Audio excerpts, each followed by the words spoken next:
Of course, Chelsea play at Arsenal tonight. Tomorrow night, a whole bunch of games, not least Everton, Liverpool, Wolves, Bournemouth, Palace take on Newcastle United, and Manchester United at Old Trafford will take on Sheffield United. Ahead of that game, Erik ten Hag has just been speaking in the last few moments, and of course, almost inevitably, that cup semi-final and the nature of it, the outcome of it, came up in conversation between Ten Hag and the media again. Remember, Manchester United against Coventry. United were 3-0 up. It went to 3-3. Coventry looked as if they got the winner. It was chalked off. It goes to penalties. United won it on penalties. And of course, he was asked then, was he not somewhat embarrassed in the fashion in which they got themselves to the final? This came up in conversations moments ago. No, absolutely not. And you made it off, and no one made the question, is it embarrassing? No, the reactions from you was embarrassed.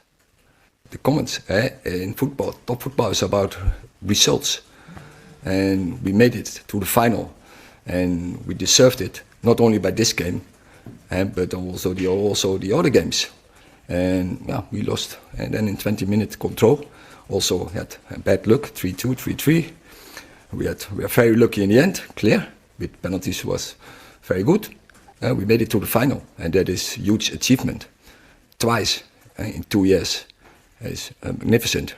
For me as a manager, 4 cup finals in 4 years. So the comments are a disgrace. Comments are a disgrace. I mean, it's the word embarrassed. He's hardly going to admit that he left Wembley embarrassed, is he? Yeah, but I'm absolutely right, Jim. It's a minefield for him, because whilst they'll look at it and they will be disappointed with the manner in which they Coventry got back in the game and the fact that they survived by the skin of their teeth, they will feel that. They'll feel that, and whether embarrassing is the word that they'll feel, they certainly won't be patting themselves on the back the way they would like to have done if they'd run out of that cup final, semi-final with a 3 or 4-0 win. And the language is so loaded that someone whose mother tongue, for me, I'd push back and go, no, I'm not embarrassed. I'm disappointed that we allowed them back in the side. But this is not his first language. So the language is loaded in such a way that if he were to say, well, I am a little bit embarrassed, boom, he's done. That's it. He's embarrassed about his players. He's embarrassed about his football club. He's embarrassed about everything. So it's kind of unkind language to use because it's weaponized. So he has to be equally as robust. So he has to take it back and say your language is a disgrace. My job is to get the team to an FA Cup final. Am I with that individual performance great? Nah, but job done. Been to 4 finals, and then he's in the Mourinho territory, isn't he? About bragging about achievements of getting into cup finals. The problem is you can't win. You can't do right for doing wrong. This is the gift that keeps on giving, which is Manchester United. Yeah. I mean, again, the word I do not understand why that would be put to Ten Hag, as if he's going to bite on that. Because they got out of there with the skin of their teeth, but in another final. Someone might have chanced their arm on the fortune that he turns around and says, yeah, I was a bit embarrassed. And they've got gold in them hills. Yeah. And unfortunately, for the journalist that asked the question, he didn't get the response. Didn't get what he wanted. Yeah. So, Erik is heading to another cup final with United, and it's against Manchester City. Well, they will get embarrassed. To a Premier League tie tomorrow night against Sheffield United. Anyway, back to what's happening right now, and we can bring you up to date with where things are regards who is doing what in the world of football management, because we know Xabi Alonso said he's staying with Bayer Leverkusen and goes into next season with the German champions. No Liverpool for him, even if that ever was on the agenda. We know that Julian Nagelsmann has signed a new contract with Germany, leaving Bayern Munich still searching for an alternative successor to Thomas Tuchel this summer. There was talk of Unai Emery maybe heading to Bayern Munich. Well, that's not going to happen, because David Ornstein tells us this lunchtime, the journalist tells us Unai Emery commits his future to Aston Villa by extending his contract to his boss until 2027. So, in what direction are Bayern Munich going to go? German football broadcaster and journalist and friend of this show, Konstantin Eckner, joins us. Where are Bayern Munich going to look after all these options seem to have gone here, there and everywhere else, Konstantin? After all, they might just look across the border to Austria, where right now Ralf Rangnick is the Austria national head coach. Of course, well-known name. And it might be him actually taking charge of Bayern. There's still a couple of uncertainties involving the entire managerial search. Bayern have also still Roberto De Zerbi on their list. The problem is, like, even with Julian Nagelsmann, I mean, it was discussed internally that Bayern wanted, or some at Bayern wanted to bring back Julian Nagelsmann, others didn't. That's why the entire club is just to an extent divided when it comes to who should be the next manager. Now, a couple of people there inside the club, including Karl-Heinz Rummenigge, are lobbying for Ralf Rangnick, who is now the next hottest name, so to speak. The hottest name. Konstantin, what if it is Rangnick, what does that tell us? Does it tell us that Ralf Rangnick is still to a degree hot property, or that Bayern Munich have run out of options? A little bit of both.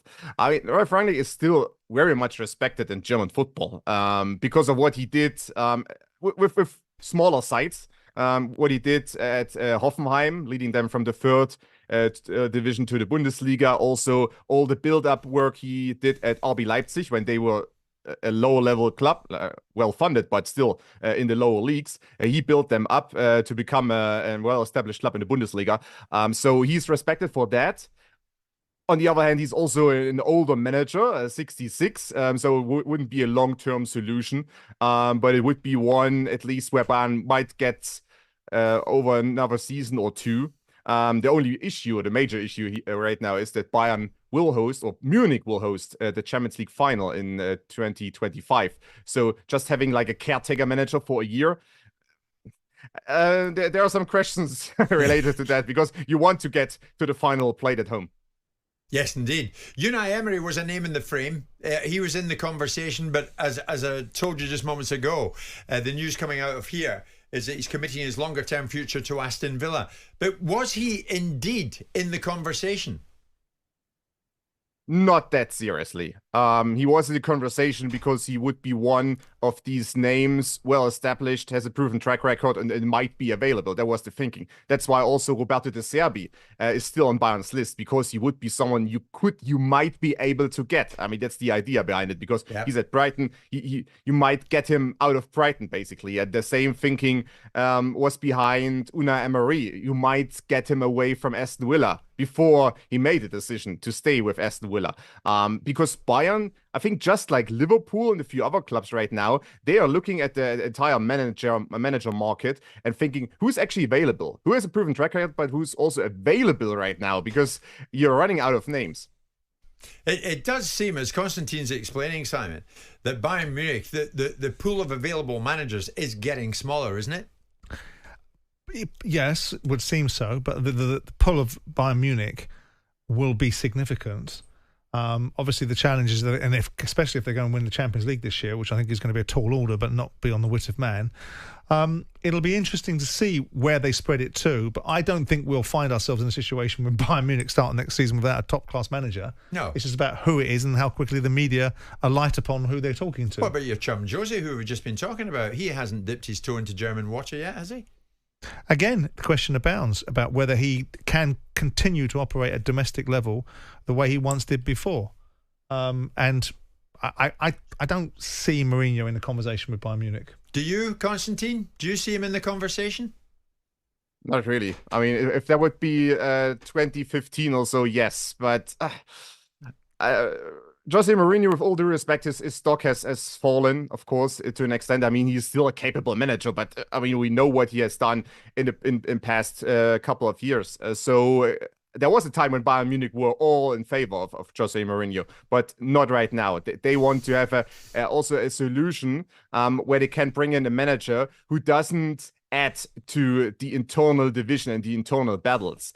Jose Mourinho can be a divisive figure, and so bringing him in wouldn't necessarily make things easier for Bayern, because right now what you see with the managerial search Bayern is that there are so many powerful people inside the club, like Hoeneß, Rummenigge, Max Eberl now, the man in charge, that you have to bring them all on one table and have to find some sort of solution. And that's hard enough. Then bringing in Jose Mourinho, that might be the death nail, actually.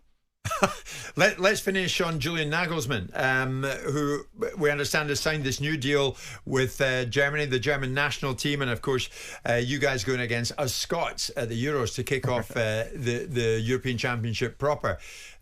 How has that decision gone down in Germany? Nagelsmann, in charge of the national team, is he a popular guy? Yes, he has become much more popular ever since he has taken over the Germany national team, because he also has presented himself a bit differently compared to his time at Bayern, where he was sometimes a little bit erratic in his approach, also in his response to the media. Right now, he's much more popular, and also considering also how hard it is to find actually a capable national team coach, because these jobs are not as popular as the well-paid club jobs. Keeping Julian Nagelsmann for at least another 2 years and going with him into the World Cup 2026, which is a major tournament in North America. That's also, many people like that idea, just because, I mean, he's one of the top-notch coaches in Germany, and so he stays there. But just to add one minor point, I mean, Bayern Munich wanted to bring him back. Max Ebel wanted to bring him back, and then some inside the boardrooms at Bayern were not necessarily sure if they should bring him back, and that's when Nagelsmann decided, all right, if they are not sure about myself once again, I don't go back to Bayern, because I do it not twice. Okay, Konstantin, thank you so much as always for joining us on this show. Konstantin Eckner, one of the top broadcasters in Germany. It's easy to see why. Terrific stuff for us. We can up to 10 to 1. On AM, on DAB, via the talkSPORT app and on your smart speaker. talkSPORT.